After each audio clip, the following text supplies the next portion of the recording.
Injil Lukas pasal 23 ayat 33 sampai ayat 43. Bapak, Ibu, dan saudara-saudara yang saya kasih di dalam Yesus Kristus, ibadat Jumat Agung menjadi peringatan kematian Yesus, pernyataan kasih yang ajaib dan luar biasa atas kita, peringatan yang tentu saja membawa kita pada sebuah keadaan haru, bahwa ada satu orang yang mau mati demi orang berdosa, bahwa ada seseorang yang mau mati demi orang-orang jahat. Itulah namanya Yesus, dan itulah peringatan dan perayaan kita pada hari ini. Saudara-saudara yang saya kasih di dalam Yesus Kristus, dalam diri manusia ada kekuatan besar dua. Kekuatan untuk melakukan kebaikan dan juga kekuatan melakukan kejahatan. Dalam diri kita, dalam seluruh keadaan hari ini, saudara punya potensi yang sama besarnya untuk menjadi orang baik atau menjadi orang jahat. Lalu, siapakah pemenangnya? Kejahatankah atau kebenaran? Itu tergantung siapa yang diberi asupan gizi yang banyak. Itu tergantung siapa yang kita beri perhatiannya yang banyak. Kalau saudara memberi perhatian yang banyak terhadap ketidakbenaran, maka kita menjadi orang-orang yang tidak benar. Kalau saudara kita menghabiskan waktu kita untuk hal-hal yang jahat, maka jahatlah kita. Tetapi kalau kita memberi diri, pikiran, hati, asupan dalam seluruh hidup kita adalah kebenaran, pengenalan akan Allah, maka kita akan menjadi orang-orang yang benar. Maka perlu juga untuk kita merenungkan. Sebelum khotbah ini saya lanjutkan Bapak Ibu Saudara. Dalam seluruh perjalanan hidup kita hingga hari ini. Mengingat seluruh kasih, pengorbanan dan apa yang dilakukan oleh Allah. Kita memberi perhatian, memberi waktu, memberi kesempatan terhadap apa yang lebih banyak. Kebenaran atau ketidakbenaran. Waktu kita habis lebih banyak di mana, saudara? Kesempatan-kesempatan kita pergunakan banyak itu dalam hal apa, saudara? Dan ini menjadi perenungan yang serius. Saya, saudara, kita semua punya potensi besar menjadi jahat. Di waktu yang bersamaan, kita memiliki kesempatan besar menjadi orang baik. Tetapi kita baik atau tidak baik, tergantung pilihan kita. Kita memberi asupan gizi yang banyak di mana. Tetapi dalam diri Yesus, saudara, hanya ada satu kekuatan itu. Yaitu adalah kekuatan kasih. Tidak ada yang lain. Dalam diri Yesus hanya ada kekuatan kasih. Dan dia tidak pernah berubah. Kasihnya tidak pernah berubah. Tindakannya tidak pernah berubah. Seluruh firman-Nya tidak berubah. Dari dulu, sekarang, bahkan sampai selama-lamanya. Bahwa Yesus tidak akan pernah berubah. Dalam dirinya, dia adalah kekuatan kasih yang dinyatakan bagi saudara, bagi saya, bagi kita semuanya. Amin. Itu yang kita lihat dan kita saksikan hari ini, saudara. Dan itu yang kita peringati hari ini. Lalu hari ini kita berbicara tentang kekuatan kasih Tuhan dalam pengorbanannya di atas kayu salib. Supaya kita memahami ini, saudara, tadi kita sudah saksikan baik video juga baik pemeranan drama yang sangat menggugah. Sebenarnya wajah saya akan seram, Bapak Ibu. Tapi melihat begini saya juga tidak tahan air mata saya. Menetes istri saya tadi lirik. Ini wajah security. Hatinya Hello Kitty, Bapak Ibu. Nah, jadi memang wajah boleh security tapi Hello Kitty. Harus beberapa kali saya mengusap air mata. Karena saya menyadari bahwa dia mati demi saya. Yang penuh dosa. Saya mengajak kita, saya mau review begini Bapak Ibu Saudara. Kita tahu kekuatan kasih dan kita tahu kekuatan apa yang dia sampaikan oleh Yesus. Dengan mereview proses penyalipan yang sudah dialami oleh Yesus. Dalam ayat 23 dikatakan, saudara, ketika mereka sampai di tempat tengkorak. Ketika mereka sampai di tempat yang bernama tengkorak atau di Golgota. Ketika mereka sampai di situ memberikan sebuah pesan yang luar biasa bahwa telah melalui berbagai proses panjang. Sudah ada banyak hal yang dilalui sampailah mereka di saat ketika mereka tiba di Golgota. Apa saja prosesnya, saudara? Bahwa yang pertama, bahwa Yesus telah dikhianati oleh murid-muridnya, bahwa ia telah dikhianati dan dia kemudian ditangkap. Yesus dikhianati oleh muridnya. Yesus dijual, Yesus ditinggalkan sendiri. Bayangkan saudara, yang menjualnya, yang mengkhianatinya adalah orang yang dia beri kepercayaan khusus. Yang menjualnya adalah orang yang diberi kepercayaan khusus. Menarik Bapak Ibu pelajaran tentang Yudas bahwa kebersamaan dan kepercayaan ternyata tidak mengubahnya. Dia diberi kepercayaan memegang kas, dia diberi kepercayaan sebagai orang yang mampu mengelola keuangan mereka. Tetapi dia tidak berubah, kebersamaan dengan Tuhan tidak mengubahnya. Dia tetaplah Yudas si pencuri dan si pengkhianat. Alkitab mencatat bahwa dia tidak mengalami perubahan apa-apa. Bayangkan saudara, inilah yang lebih jahatnya adalah ketika Yudas tidak mengalami pertobatan dan perubahan, ketika dalam pikirannya adalah uang, harta, dan materi, maka ketika segala sesuatu tertutup baginya, proyek terakhir adalah Yesus. Ketika semua sudah dipikirkan dengan segala cara, perempuan yang membawa minyak narwastu itu pun tidak masuk. Dan semua cara mungkin sudah dikerjakan oleh Yudas. Maka yang terakhir adalah Yesus pun akan dijual.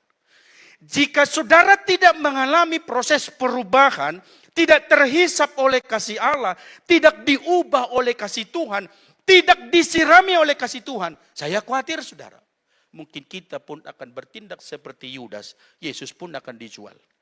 Kemarin Esther khotbah bahwa public figure sekarang sudah dihujat karena sudah menjual Yesus. Dalam live-nya selalu disebutkan apa? Yudas. Demi apa saudara? Demi popularitas barangkali. Demi apa? Demi uang. Demi apa? Banyak hal. Yang pasti demi dirinya, demi kedagingannya. Maka Yesus pun akan dijual. Yesus ditinggalkan oleh sahabat-sahabatnya. Pertanyaannya saudara, di mana mereka yang berkata Hosana? Diberkatilah dia yang datang dalam nama Tuhan. Di mana dia yang sudah dipulihkan, yang lumpuh? Di mana dia yang buta, yang sudah bisa melihat? Di mana mereka yang sudah mengalami kelumpuhan 35 tahun? Kenapa tidak ada yang membela Yesus? Di mana dia yang sudah mengalami pendarahan 12 tahun? Satu pun tidak ada yang datang. Dan semua mereka meninggalkannya. 12 murid semua meninggalkan Yesus. Satu pun tidak ada yang menemaninya. Tidak ada yang di situ. Maka Yesus sendirian. Terhadap semua, Yesus diam saja. Dia tidak bicara apa-apa. Karena apa saudara? Dia mengingat semua orang yang merindukan dan membutuhkan kasih Tuhan harus dinyatakan atasnya. Termasuk saudara dan saya hari ini.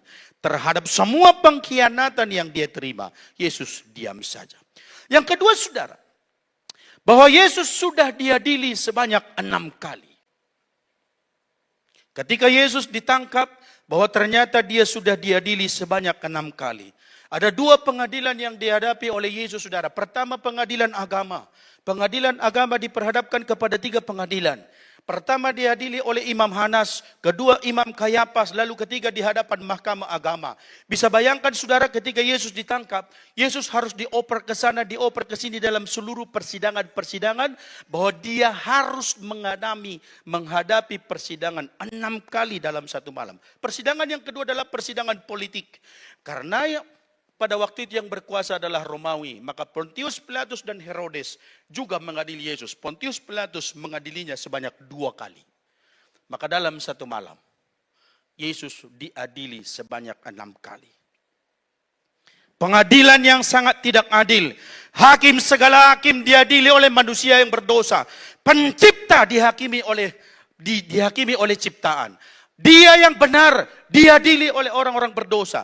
Dia yang tidak tahu dosa, tetapi diadili oleh orang-orang yang berdosa. Dia yang datang menyatakan kasih dalam kelembutan, tetapi dihajar sedemikian menakutkan, mengerikan.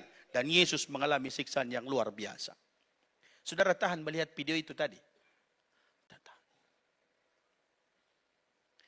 Dia diadili. Keputusan tersingkat dalam seluruh pengadilan. Kecuali pengadilan massa Bapak Ibu. Yang namanya persidangan butuh waktu. Tetapi pertanyaan kemudian, tidak ada satupun yang membela Yesus. Yang dibangkitkan adalah saksi-saksi palsu. Yang dihadirkan adalah saksi-saksi palsu. Tidak ada yang membelanya. Ketika dalam pengadilan itu, pilihlah mana yang kamu mau. Hari ini kubebaskan.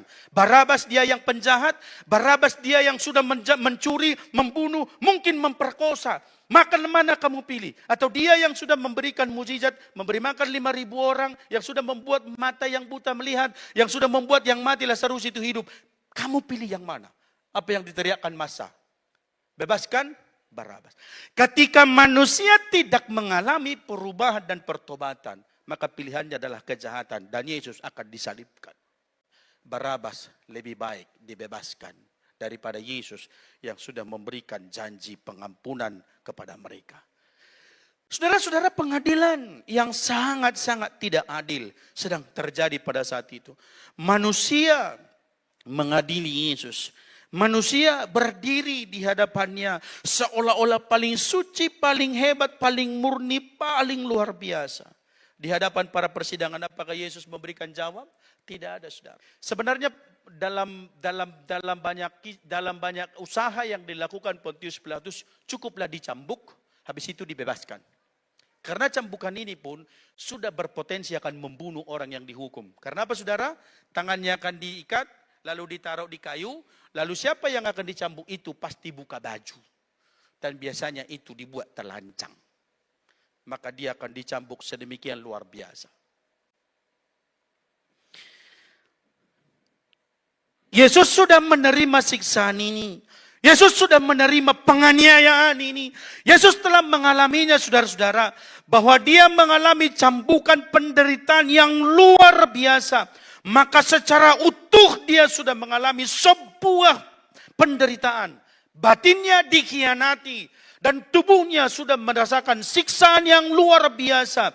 Maka Yesus merasakan cambukan yang sudah membuat tubuhnya mengalami penderitaan yang sulit dijelaskan secara logikanya. Saya bisa bayangkan, saudara, bahwa tubuhnya pasti hancur luar biasa. Bisa bayangkan, saudara-saudara, betapa hancurnya Yesus. Bisa bayangkan, saudara, betapa menderitanya dia. Tetapi itu pun semuanya dia diam saja. Yesus pun tidak membuka mulut. Dia tidak bicara apa-apa. Dia menerima segala penderitaan itu, dia menerima segala siksaan itu. Dia menanggungnya semua. Bayangkan, saudara, itu harusnya milik saudara dan saya. Itu harusnya bagian kita. Tapi semua dipikul oleh Yesus. Dalam kisah ini, saudara, kita bisa melihat bagaimana Yesus dalam perjalanannya juga bahwa dia memikul salibnya sendiri. Yesus memikul salibnya sendiri ke Golgota dengan jarak kira-kira 500 sampai 1000 meter atau 1 kilometer. Dari tempat pengadilan Pontius Pilatus sampai ke Golgota. Bukan persoalan berat salibnya saja, Bapak Ibu. Tetapi bayangkan, sesudah mengalami semua penderitaan itu, dalam passion yang ketiga Pak Pendeta Roy, ya. Dalam passion yang ketiga, Yesus menjadi manusia itu bukan ilusi, tetapi itu nyata. Itu bukan hanya sebagai, bukan hanya apa istilahnya kemarin itu, bahwa itu real, bahwa dia sebagai manusia. Maka bayangkan, Bapak Ibu, sebagai manusia, sepanjang malam dia sudah tidak tidur. Di Taman Getsemani dia sudah bertarung, berdoa, sampai keringatnya seperti tetesan darah. Sesudah itu dia ditangkap. Lalu sepanjang malam dia sudah dalam pengadilan. Lalu dia sudah mengalami penderitaan yang sudah luar biasa. Menuju pukul 12 penyaliban tiba waktunya. Maka Yesus harus memikul salib. Dia sangat lelah secara fisiknya. Dia sangat menderita. Selain karena pukulan-pukulan, bahwa kebutuhannya pun hari itu untuk tidur sudah tidak ada lagi. Bahwa batinnya pun sudah mengalami penderitaan yang begitu luar biasa. Lalu harus ditaruh salib di atas pundaknya, di atas bahunya, dan dia harus memikulnya sendiri. Dia harus memikulnya, dia harus membawanya sendiri, dan dia harus membawa salib itu ke tempat di mana dia di sana harus digantung. Tetapi terhadap semua, Yesus pun diam saja. Dicatat, saudara, ketika Yesus dalam salah satu peristirahatan, kalau dalam tradisi Katolik disebut ada 14 kali peristirahatan dalam menuju perjalanan ke Golgota. Dalam salah satu peristirahatan apa? Para wanita-wanita, ibu-ibu menangisinya. Tapi Yesus bilang apa? jangan tangisi aku. Tapi tangisilah dirimu. Tidak perlu air matamu buat saya. Tangisilah dirimu. Melihat semua peristiwa yang dialami oleh Yesus, dia mungkin merasa sangat iba. Tetapi Yesus berkata, tak usah tangisi aku. Tangisilah dirimu sendiri. Jangan tangisi aku. Terhadap semua Yesus diam saja. Dia tidak berbicara apa-apa. Dia tidak mengatakan apa-apa. Tapi semua ditimpakan kepadanya, dia terima dengan sukacita. Saat semua kesengsaraan ditimpakan atasnya, saudara. Saat mahkota duru ditaruh di atas kepalanya, Yesus pun diam saja. Saat paku ditancapkan di tangan dan di kakinya, Yesus diam saja. Tidak dia memberontak, tidak berbantah-bantah. Tetapi Yesus diam saja. Saat semua orang menghina, mengejek, mengolok-oloknya. Saat semua orang mentertawakannya. Saat semua orang meludahinya. Saat semua orang memukulnya. Yesus pun diam saja. Dia tidak bicara apa-apa. Yesus diam saja.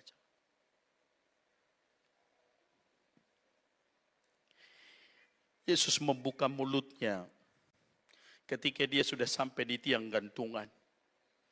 Yesus membuka mulutnya ketika dia sudah sampai dan tubuhnya tergantung di atas kayu salib.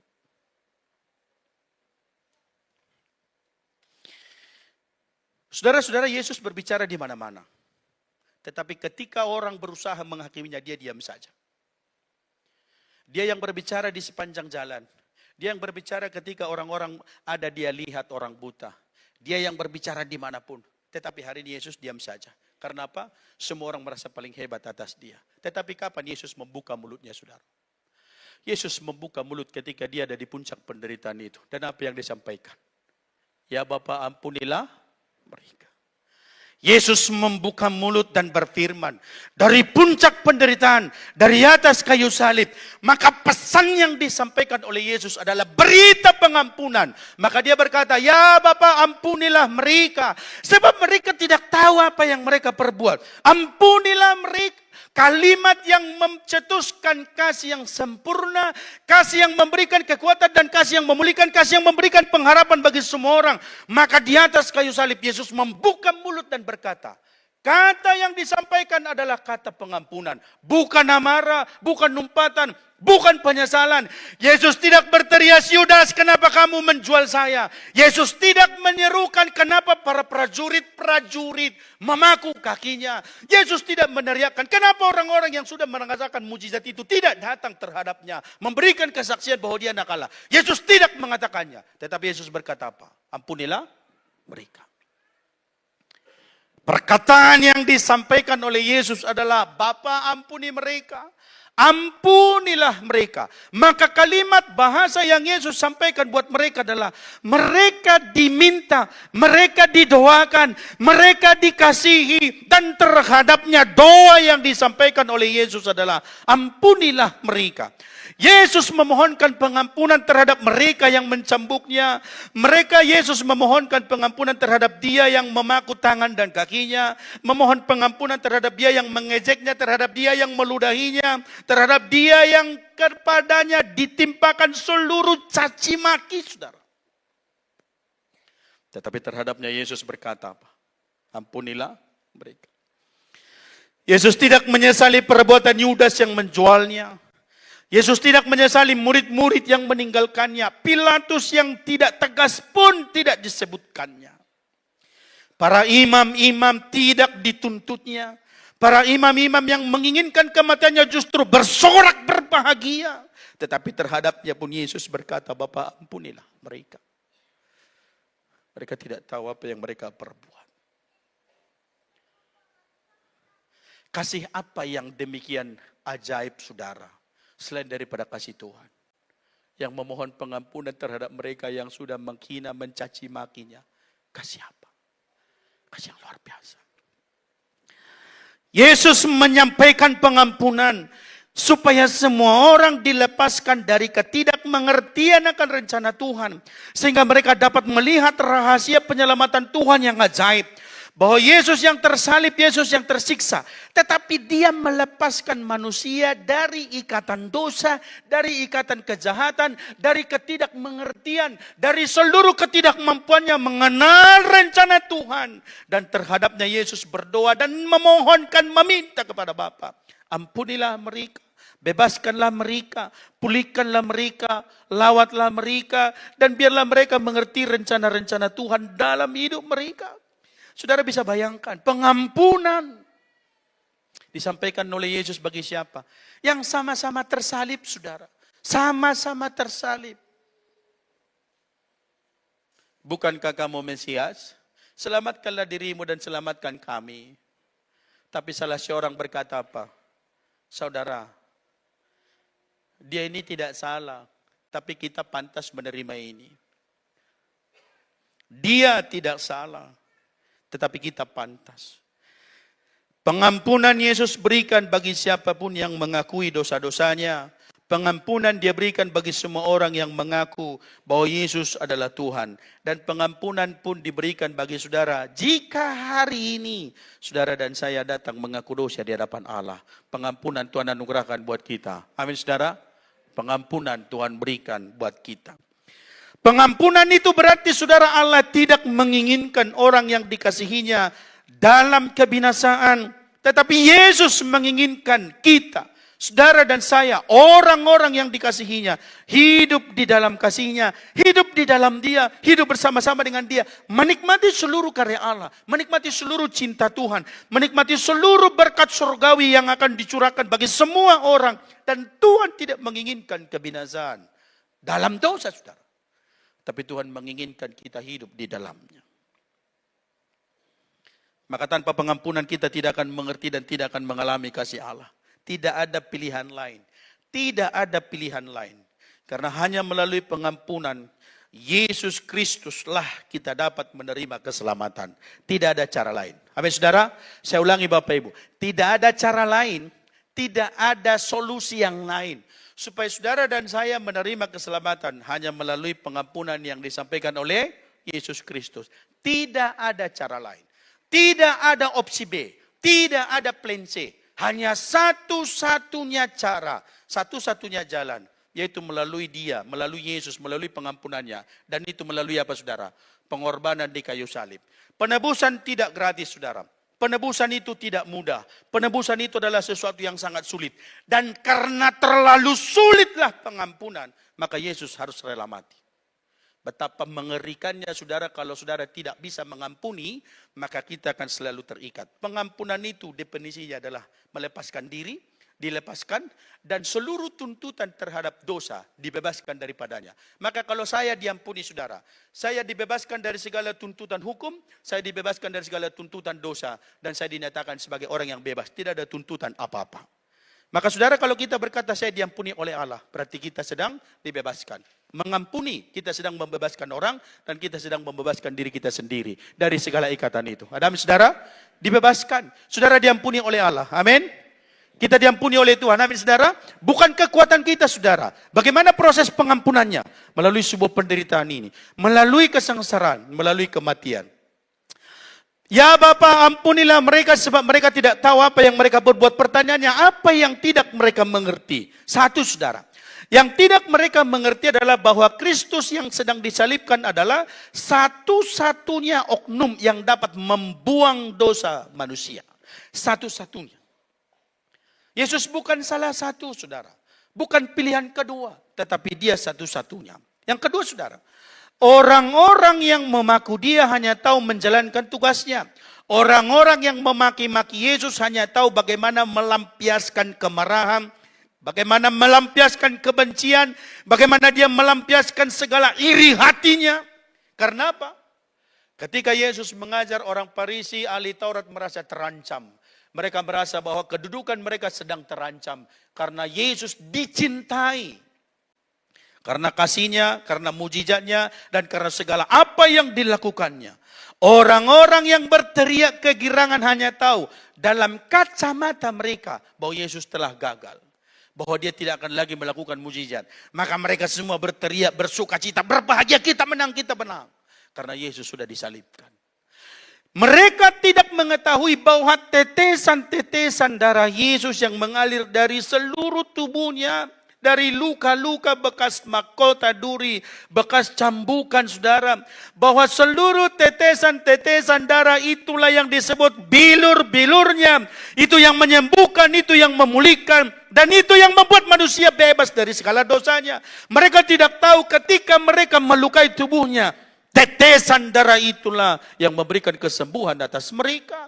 Mereka tidak tahu bahwa mereka mendapatkan pengampunan dari tetesan-tetesan darah itu. Itu yang memulihkan. Oleh bilur-bilurnya kamu telah sembuh. Oleh tetesan-tetesan darahnya dari setiap luka-luka di tubuhnya, itulah yang memulihkan dan yang mengampuni segala dosa manusia. Amin saudara. Luka-luka di tubuhnya ketika tetesan darah itu yang disebut bilur-bilurnya. Itu yang memulihkan, itu yang menyembuhkan. Mereka tidak mengetahui bahwa Yesus mengalami itu karena Dia. Terlalu banyak juga di antara kita sekarang saudara tidak mengerti kasih Tuhan ini. Tidak mengerti rencana Allah. Tidak mengerti apa yang Tuhan lakukan. Tidak mengerti apa yang Dia rancang oleh Allah. Lalu kita seringkali bertindak seolah-olah Tuhan salah dalam semua kebijakannya. Tuhan bertindak seolah-olah salah dalam semua keputusannya. Lalu kita bertolak daripadanya, berpaling dari Allah. Seolah-olah menganggap bahwa Tuhan salah mengambil kesimpulan. Pikiran kita boleh baik Bapak Ibu. Tetapi apa yang Tuhan lakukan adalah yang terbaik bagi kita. Ada amin saudara? Kita mungkin berpikir sesuatu yang baik. Tetapi apa yang terjadi dalam hidup itu adalah sesuatu yang terbaik. Ya Bapa, ampunilah mereka, maka doa Yesus ini juga terdengar nyaring hari ini. Bahkan bayangkan saudara ketika Yesus berdoa dengan suara yang mungkin terbata-bata. Karena Dia sudah sangat lelah. Dengan napas yang sudah terputus-putus. Dia berkata, ya Bapa, ampunilah mereka. Doa ini juga buat saudara dan saya hari ini. Yang disampaikan Yesus ini juga buat kita semua hari ini. Maka saya rindu juga kita saudara dalam segala kerendahan hati berdoa hal yang sama. Ya Bapa, ampunilah salahku, ampunilah dosaku, ampunilah kelalaianku, dan ampunilah ketidakmengertianku akan rencanamu. Saya rindu saudara kita juga semua boleh mengatakan di hadapan Tuhan, ya Bapa, ampunilah aku yang mengeraskan hati. Ampunilah aku yang menolak untuk taat kepadamu. Ampunilah aku yang menolak setia. Ampunilah aku yang seringkali mengingkari kesetiaanku kepadamu. Saya rindu saudara setiap kita juga berkata, ya Bapa, ampunilah aku yang sering abai akan panggilanmu. Yang seringkali condong kepada kedagingan, yang suka mencari dunia, yang akhirnya mengabaikan apa yang seharusnya kita kerjakan. Berapa banyak kita mengatakan terlalu sibuk Bapak Ibu untuk tidak melayani? Berapa banyak di antara kita yang merasa bahwa pelayanan buang-buang waktu? Berapa banyak di antara kita Bapak Ibu yang merasa bahwa bergereja boleh kapan-kapan saja? Berapa banyak di antara kita Bapak Ibu yang berkata kalau datang kepada Tuhan itu nanti-nanti juga boleh? Lalu kalau Tuhan mengatakan nanti-nantilah ketika Bapak Ibu berlutut dan berdoa, kira-kira bagaimana keadaannya? Bisa saudara bayangkan ketika kau datang dan meminta lalu berdoa kepada Tuhan, lalu Tuhan berkata nanti-nantilah kau datang, hari ini aku tidak mau menjawabmu, kira-kira saudara punya jawaban apa? Lalu berapa banyak di antara kita yang menolak untuk melakukan apa yang Tuhan katakan, seolah-olah itu tidak masuk akal. Hidup di dalam Tuhan bukan soal akal saudara, tapi soal hati. Soal ketaatan. Soal bagaimana engkau melakukan, bukan seberapa banyak mengerti. Dan terlalu banyak orang mengerti tentang Tuhan, tetapi tidak mengalami Tuhan. Maka Tuhan seringkali hanya tinggal sebagai bahan diskusi. Tuhan hanya seringkali sebagai bahan perdebatan. Tuhan hanya dipandang sebagai bahan ilmu pengetahuan. Bukan untuk ditaati. Saya rindu saudara kita juga semua berdoa di hadapan Tuhan dengan segala kerendahan hati berkata, Tuhan ampuni aku. atas segala hal yang tidak ku mengerti atas rencanamu dalam hidupku. Berapa banyak di antara kita yang kemudian tidak mengerti apa yang Tuhan kerjakan. Dan kalau keadaannya buruk, kita berkata bahwa kita sedang di hadapan Tuhan, sedang dihukum, sedang mengalami siksaan. Lalu kita tidak lagi bersyukur dan bersuka cita, saudara. Lalu rasa syukur hanya dipandang seketika keadaan-keadaan baik. Yesus dalam seluruh penderitaan yang dialaminya, ia tidak membuka mulutnya. Tidak ada umpatan apa-apa. Karena dia tahu saudara-saudara membutuhkan kasihnya.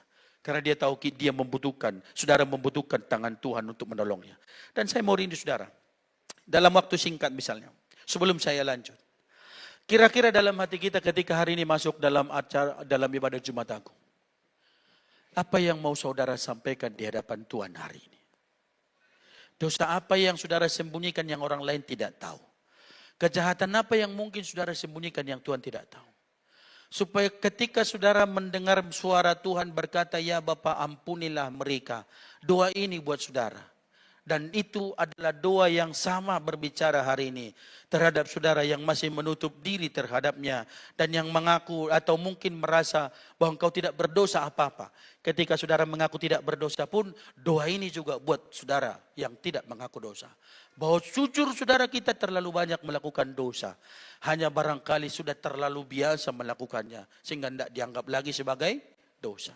Tetapi perkataan Yesus pun sama. Ampunilah mereka.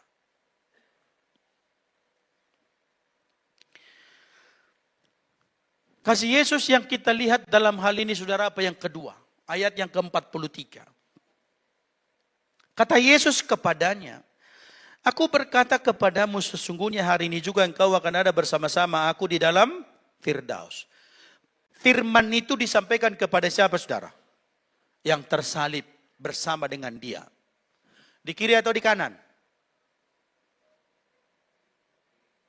Alkitab tidak tulis kiri atau kanan Bapak Ibu.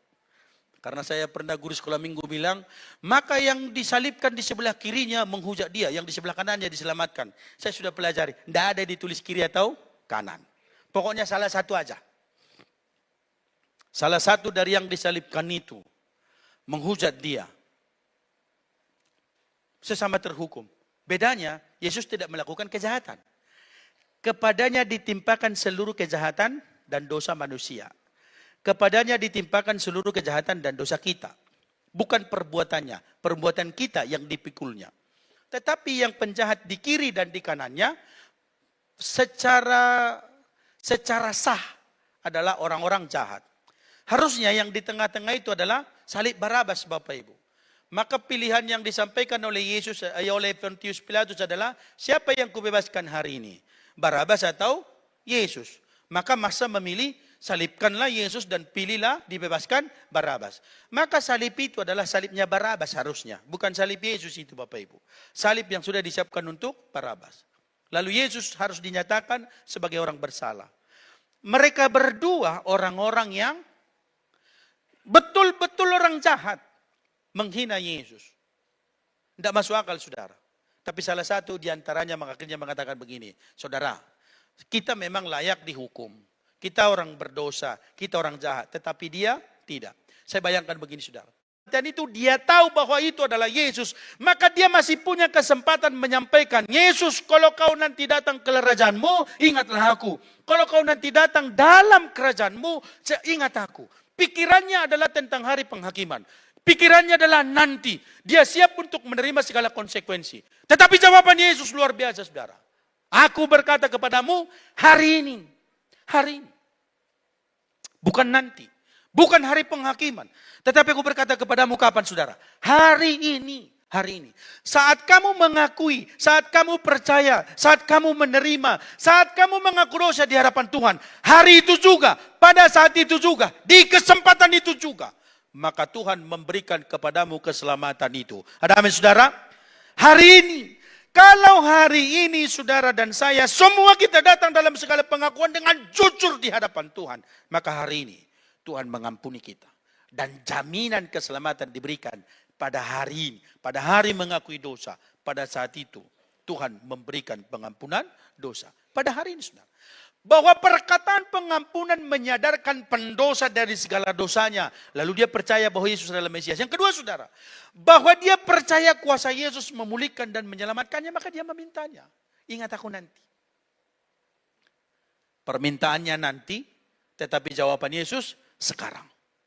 Yang dia minta di hari penghakiman, tetapi yang Yesus katakan sekarang. Itu artinya apa saudara?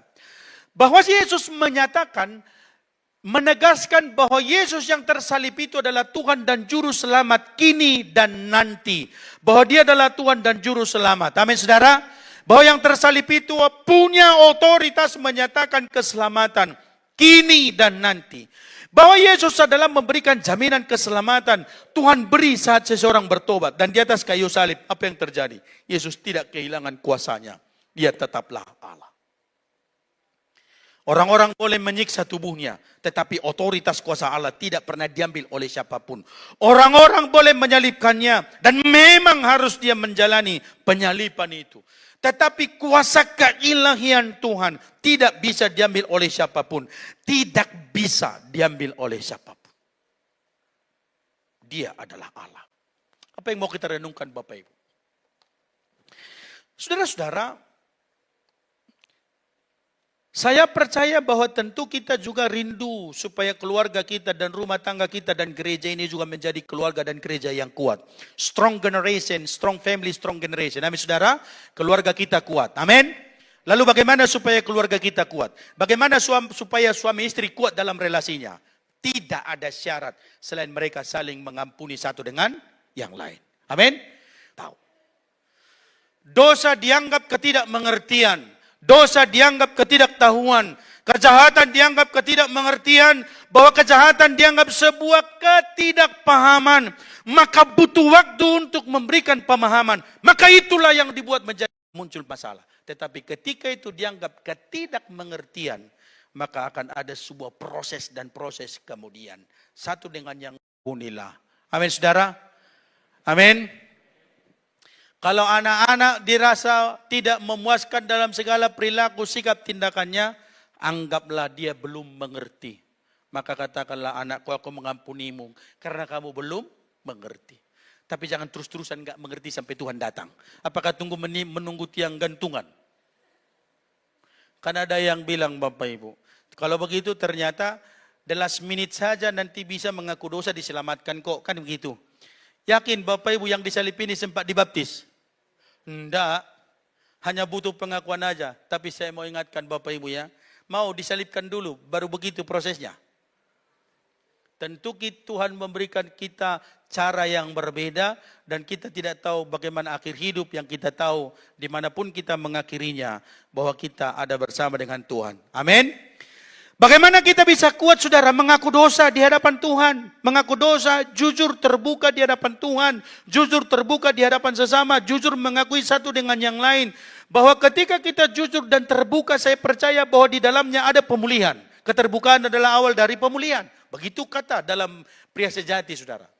Bahwa para pria-pria sejati jangan menyembunyikan dosa, jangan menyembunyikan sesuatu. Karena keterbukaan adalah awal dari pemulihan. Bagaimana Tuhan tidak membuka rahasia surga bagi kita? Terbuka. Sudah dikasih tahu, di rumah Bapakku banyak tempat. Sudah dikasih tahu, kalau kamu nanti hidup bersama dengan aku, kamu akan hidup selama-lamanya. Bahwa kamu hidup dalam kasihku, minta apa saja akan kuberikan kepadamu. Asal kamu hidup di dalam saya. Semua sudah dikasih tahu rahasianya. Kita saja pura-pura tidak tahu. Dan kita tidak mau tahu. Dan seringkali kita merasa bahwa yang kita tahu lebih baik dari apa yang Yesus sampaikan. Bukan tidak dikasih tahu saudara. Seluruh rahasianya sudah dikasih tahu. Kalau kamu meninggal, kemana kamu? Tapi kalau kamu ada di dalam dia, ketika kamu meninggal, kamu akan ada bersama-sama dengan aku. Dan itu yang disampaikan kepada penjahat yang mengaku dosanya di tiang gantungan salib saudara.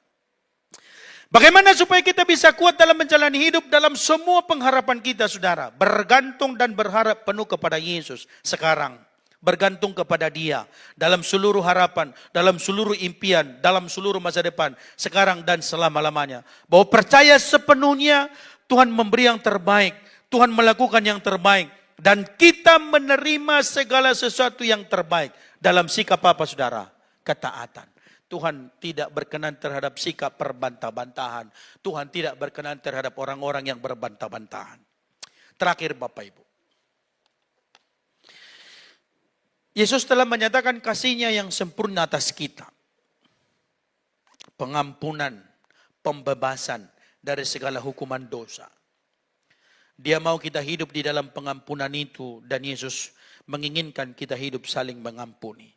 Jika ada di antara saudara yang hari ini menyembunyikan sebuah dendam amarah terhadap seseorang, maka saya rindu hari ini saudara doakan mereka.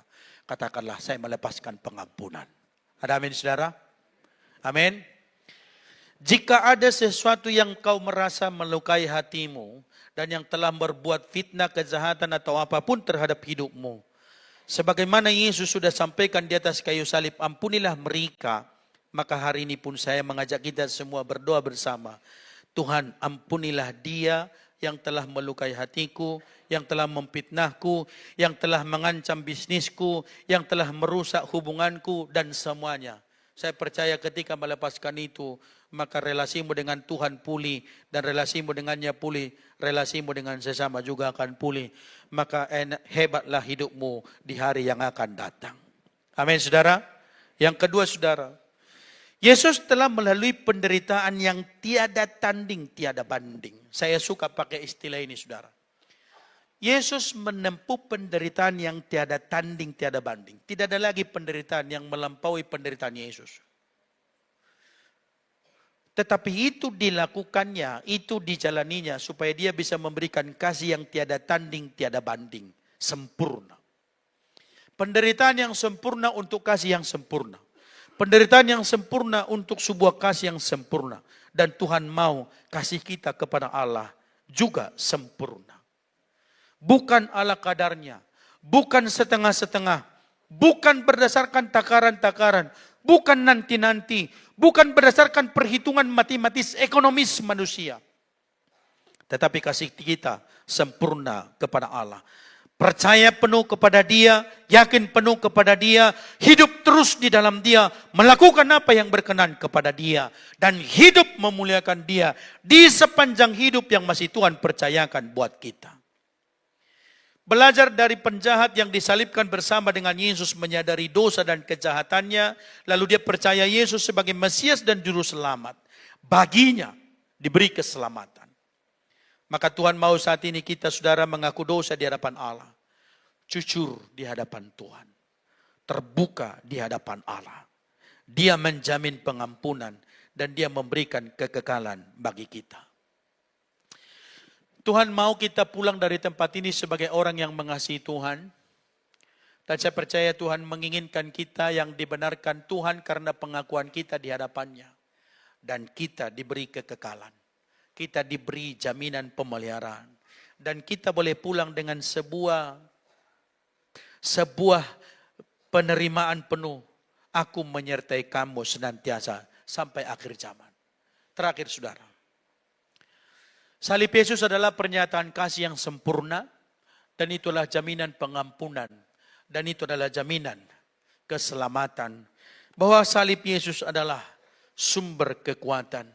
Bagi orang-orang salib adalah kebodohan. Bagi orang-orang yang tidak percaya salib adalah sebuah kehinaan. Tetapi bagi orang percaya salib adalah pernyataan kasih yang sempurna. Bagi saudara dan saya salib adalah jaminan pengampunan dari segala dosa. Bagi setiap orang yang percaya kepada Allah salib adalah jaminan penebusan dan keselamatan. Dan di dalamnya seluruh pengharapan kita telah disempurnakan. Kita tunduk kepala.